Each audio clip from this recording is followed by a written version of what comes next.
Hi, I'm E.D. Lewis, and welcome back to my channel. Before we get started this time around on E.D. Lewis Reviews, please hit that subscribe button down below, and please hit like, and please give any comments at the end of the video, or during the video if you have to, but, you know, that's up to you. Alright, it's still March, and we're getting close to the middle of March. Let's see, this is March 14, so we're just about halfway through. I want to take a brief break from reviews with this video. Hopefully I'll get another video out tomorrow that's a review of some sort. And do one on, this is national, is it national or international? Well, anyway, it's Women's Month, so, I just want to put through some female writers of various sorts, you know, whether if they're from America or they're from even England. I feel, you know, because I think all the writers I have selected from my library are a mixture of American and British, but you know, women should be celebrated whatever nationality they are. So, anyway, let's get started. So, if you're looking for some women's books to read, and if you don't want to get out during, you know, what's going on right now, out in public, I'm sure some of these you can find Kindle versions or even Audible versions of, if you like listening to Audible. So, or if you are able to go to your bookstore or even order from online from your bookstore or Amazon, you can, or Barnes & Noble, you know, wherever you like to order books from. I thought I'd start off with, actually, let's switch it out. Wuthering Heights. I have not read this one, and it's on my reading list. I just have not gotten around to it, but I've seen a couple of the movies and stuff, and it is a great story. Which most of the movies do tell, like, about half the story, and I think they usually stay fairly, faithful to it. Some versions not so much, but, it's a very good story. It's a great love story. Somewhat tragic in places. If you know who Heathcliff and Cathy are, they come from this book. So I would highly recommend Emily Bronte's Wuthering Heights, even though I know I have not read it yet.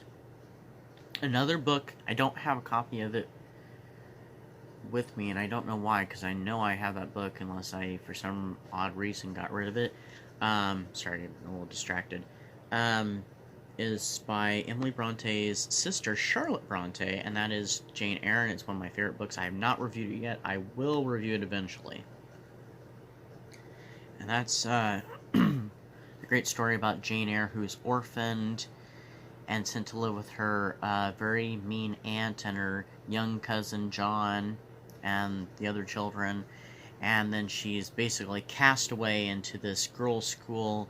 She's treated very badly by most of them, and eventually she raises up and becomes a teacher and gets a position as governess to a rich man named Edward Rochester, and she gets embroiled into the mystery of, I can't think of the name of that house. Thornfield. Pretty sure it's Thornfield. And she also falls in love with him, so... But that one features a very strong female character. She's quite liberal for women of the time period in which that takes place, like the 1830s, 1820s, so. But I'd highly recommend Jane Eyre above pretty much all books, because I love Jane Eyre. And of course, there's Wuthering Heights, which I have not read yet. But still, it's highly recommended, because I know the story, even though I haven't read it, I know the story, and I still recommend it, so. Kind of finishing with the older classics, we also have Mary Shelley's Frankenstein. This, of course, is an old copy of it, but still. The story, this does not feature a female lead character, but there is a female love interest named Elizabeth. This is pretty much, you know, a big classic among people. You know, whether it's gothic horror, or just horror in general, I'd highly recommend reading Frankenstein. It's a great read. It's told through diary entries about a man named Victor who is obsessed with the creation of life, and he wants to find out the secrets of life, and so he uses these mysterious methods that are just hinted upon to create life, and all the repercussions that come with that. I guess there are a couple big female characters in it. There's, I believe the maid's name is Justine, and of course there's Elizabeth, and there's his mother too. So, but not necessarily overly strong female characters because of the time period. But then again, there was Jane Eyre that, you know, I point it like I have the book with me. Jane Eyre that has a very strong female lead and very strong female character. But anyway, I'd highly recommend Frankenstein by Mary Shelley. And I will probably do a review on this at some point. I'll talk more about it, but, you know, we're just kind of briefly covering some things. This book is so old. It's like from the 1980s, I think, because it's like, this was when mass market paperbacks were $2.95. So, and when I got it, it was old. So, you know.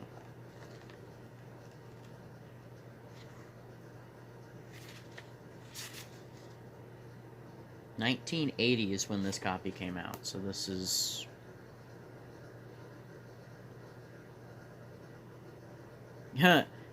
this is 40 years old, so... Anyway, moving on to our a little bit more modern classics, but still in the classic range, we have Daphne du Maurier's Rebecca, telling the story of the new Mrs. de Winter, who marries Maxim the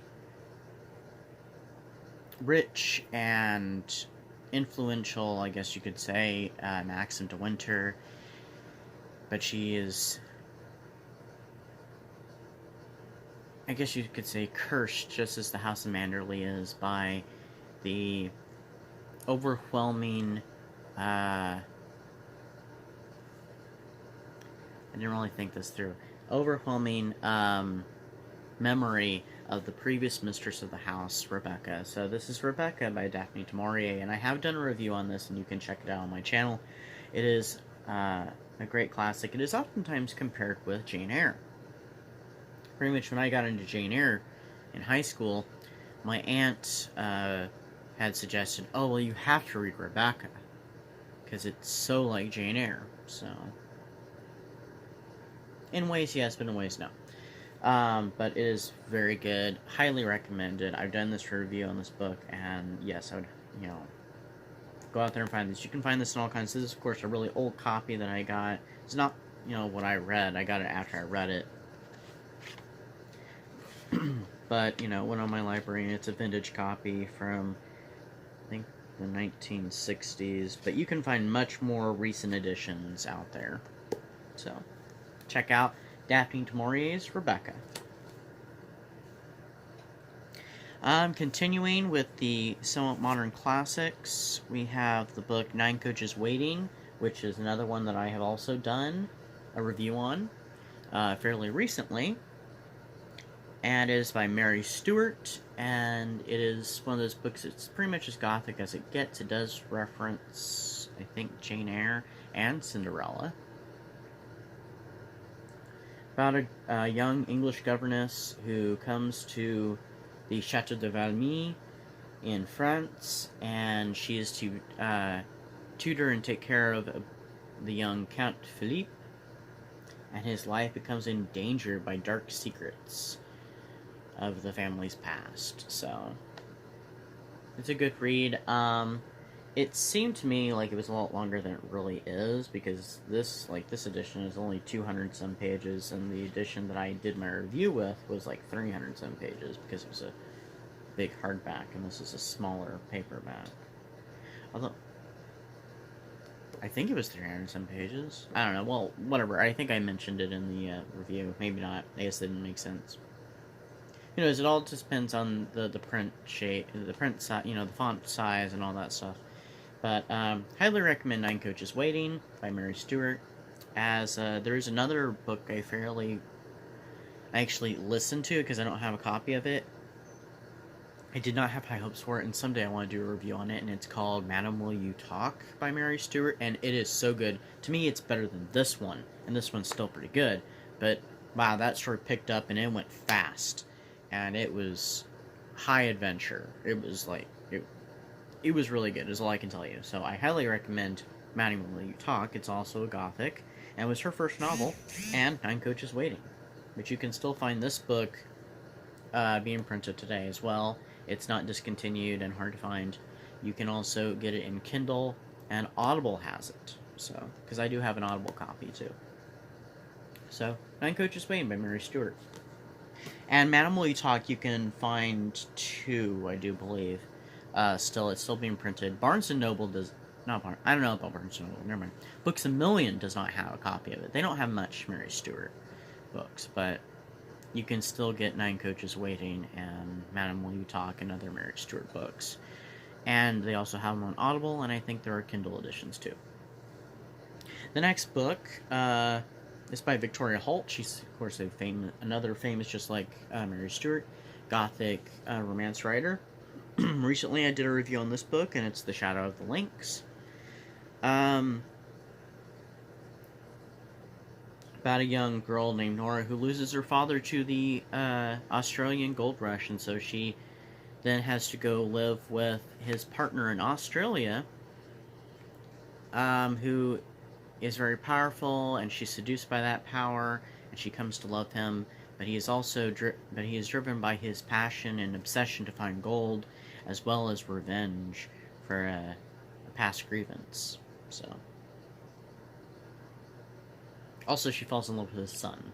So, but this book is hard to find. You'll probably have to find a used copy. Audible does have an audio edition you can listen to, but there is no Kindle edition as far as I know. And Amazon, I looked on Amazon, they don't have recent copies of it. They're all used. So if you can find it find it used, that's one thing. I don't think there's Kindle. I don't know about a Nook edition or any other digital version. I have no idea, except for there is an Audible edition. So you can check it out on Audible, or if you happen to have a copy, or if you know where you can get a copy at like a used bookstore or something, check it out. Shadow of the Lynx by Victoria Holt. Alright, next, which way do I want to go? I have a couple more authors left here. That's more modern, so we're going to hold off on that one. We're going to jump to this one. This is the book I'm currently reading right now, and that's V.C. Andrews' Flowers in the Attic. I had a library copy. I started reading it now. I've got my own copy that I'm reading now. Part of my recent book haul, where I got some more V.C. Andrews books. My Sweet Audrina, which I could have put on here, as well as the follow-up to this book, Petals on the Wind, and the book Merit by Anne Rice. Because I didn't have a copy of that anymore. I don't have my own copy of it, unfortunately. So this is Flowers in the Attic by V.C. Andrews. Highly recommend this one. This one I'm currently reading. It is very dark, kind of disturbing, but so good. It's a fellow book reviewer here on YouTube would say it's very campy, which, yeah, it is. It's very campy, very over the top. I'd highly recommend it. It's about these children. It's the first in the Dollenganger saga or series. These 4 children lose their father, and so their mother and them go off to her parents' house, which is this mansion called Foxworth Hall. But the children are locked up in the attic. This old bedroom that's up above, and an attic that's in a secret stairway in the closet. And then be kept up there away from the servants and everybody. The grandfather's not allowed to know, and the only ones that know that they're there is the mother and the grandmother, and this grandmother is absolutely horrible. And so they're stuck up there, and they have to be hidden away so nobody knows about them, so they're a big secret. So these 4 children have to live such isolated lives, and they can't open the windows, they can't go outside, they have to stay in these 2 rooms and this bathroom and follow all these strict rules. So it's a classic. Many people, love this book, highly recommend this book. This book was even banned in schools, I think, at one point at least, and I can understand why. This is the 40th anniversary edition, which is like the only new edition, like current new copy you can get of this book. I was hoping to find a used copy when I was out and about, and I didn't, but I found a brand new copy, and I was like, well, I'll just sell for it. Yeah, and it's a traditional, it's normal sized paperback. I prefer, the mass market because they're smaller.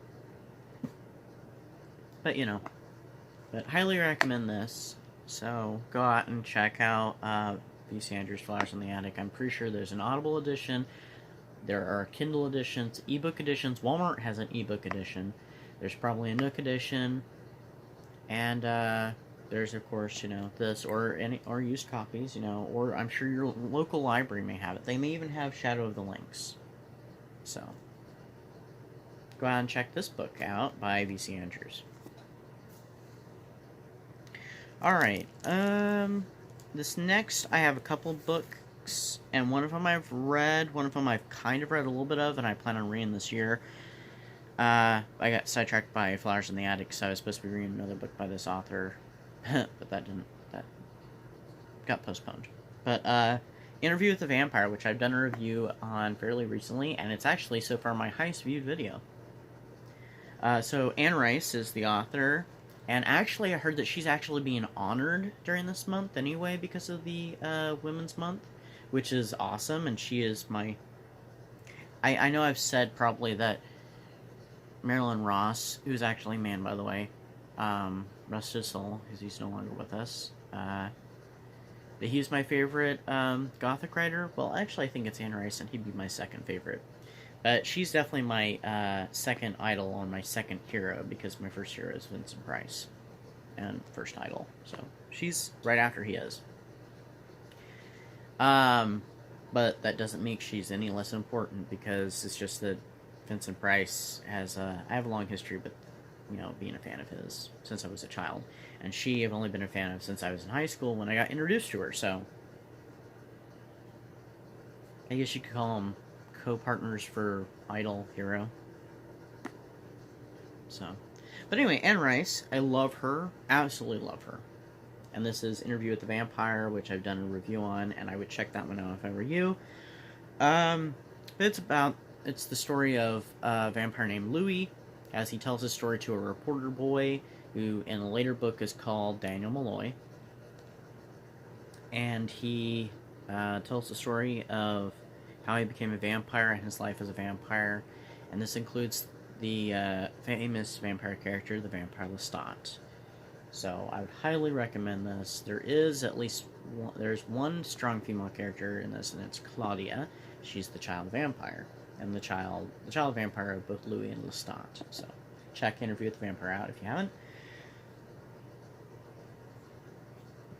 And this one is also by Anne Rice. I have kind of read it a long time ago. I plan on reading it in its entirety this year, and I may have to take a break while doing so. Sorry, I got distracted again. Because it's like 1,038 pages long. So, but it's The Witching Hour, and its main character is character name Rowan Mayfair. And she's a surgeon, a very gifted surgeon, and she meets and falls in love with this man who she rescues, I think, from basically near death, and he has these psychic abilities afterwards where he can touch things and he knows where they've been and sees things, and he wears gloves all the time because he can't handle it.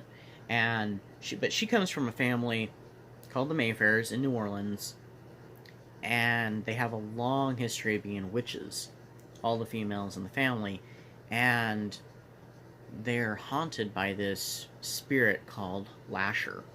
And so she comes up against the spirit that's been haunting the Mayfairs for generations. So check out this book. if you haven't already, this is a used copy, but you can probably find this at your local library, most bookstores. I'm pretty sure there's a Kindle. There's audio. Audible has one. They have a lot of Anne Rice's books on there. So, but there are other great Anne Rice books too, like The Mummy or Ramses the Damned and Ramses the Damned: The Passion of Cleopatra, which I recently finished that sequel / standalone follow-up book to that, and I want to do a review on both those books because they're both very good. The Mummy or Ramses the Damned and Ramses the Damned: The Passion of Cleopatra. But I would check out, The Witching Hour and most any Anne Rice books, really. So. And also on the back of this one, it says a main selection of the Book of the Month Club. And actually, the V.C. Andrews' Flowers in the Attic is book club favorites. It's under book club favorites this edition. That's not the publisher, but it's under. It has that tab on there, and it's a reader, and it has a reader's guide attached to it. So,